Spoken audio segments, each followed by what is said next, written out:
each of these Sudoku blocks is essentially a big 9-patch, in a way. So what I'm going to do is sew that row together, then this row together, then this row together, and then more gray sashing in between. So it's a sashed 9-patch, basically. It's pretty easy to do chain piecing to get the squares sewn to the gray strip.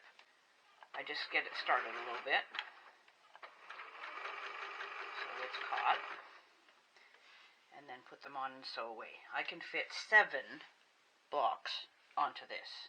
So I just kind of do like a random assortment of colors just to have a few ready to go. And just line up your block carefully like that. Hold it down. Feed the machine. Whoops. And it goes all funky. There we go. Come on. Of course, as soon as I film, it doesn't work. There we go. Okay. Now, hang on to the other end. Just be careful and don't pull anything. And just feed it on through. I'm holding this corner so it doesn't jiggle around, so it stays straight.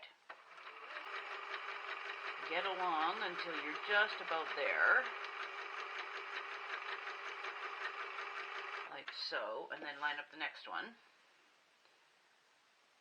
Carefully. Hold this one so that it finishes off properly, and that one so it starts properly. And there we go. And just keep going until you have all 7 sewn onto the strip. Now just carefully separate all of the strips from your big long strip. Like so. You can use your rotary cutter if you choose to, but it's a pretty small area, so I'm just cutting them with scissors. I'm using my 4.5-inch square ruler to trim the gray bits off the colored squares. Line up the edge of the ruler on the side of the square.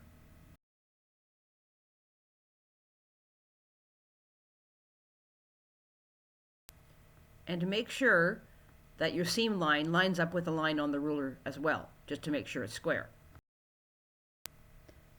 Then just trim off both sides. You get the idea. It's not that hard.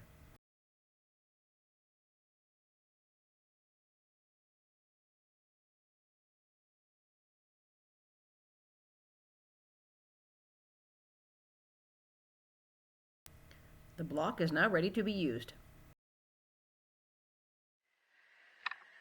Okay, so since I'm making this block up out of my head, I messed up the first one. I don't know what I was thinking. This is the second block I have laid out, and I merely was sewing away with putting the gray strips on the sides, and I had my whole plan out, and I sewed the first one, and then I went, wait a minute, I have black sashing in between them. So, be careful what block you're doing. Don't put gray on everything.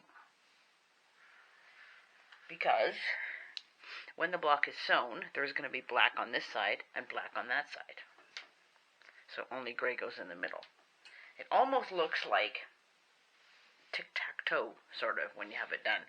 Now I'm just going to scan up a little bit and show you, because I have the other block up on the wall. So let me just go slowly so nobody gets sick. Put the camera up.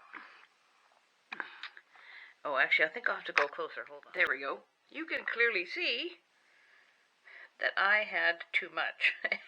So I picked my gray strips off. I'm just going to tidy that up and re-sew that a little bit there, and re-sew that a little bit there, and then trim it up. When you sew the gray sashing in between, try to line up these grays as much as possible. This one's pretty good. That one's a little bit off. That one's perfect, and that one's just a tiny bit off. So as long as you're pretty close, your block will be square enough. And I squared that up to be 16 3/4 inches. And it's pretty square. There's a tiny bit short on the purple, but I'll just sew to here.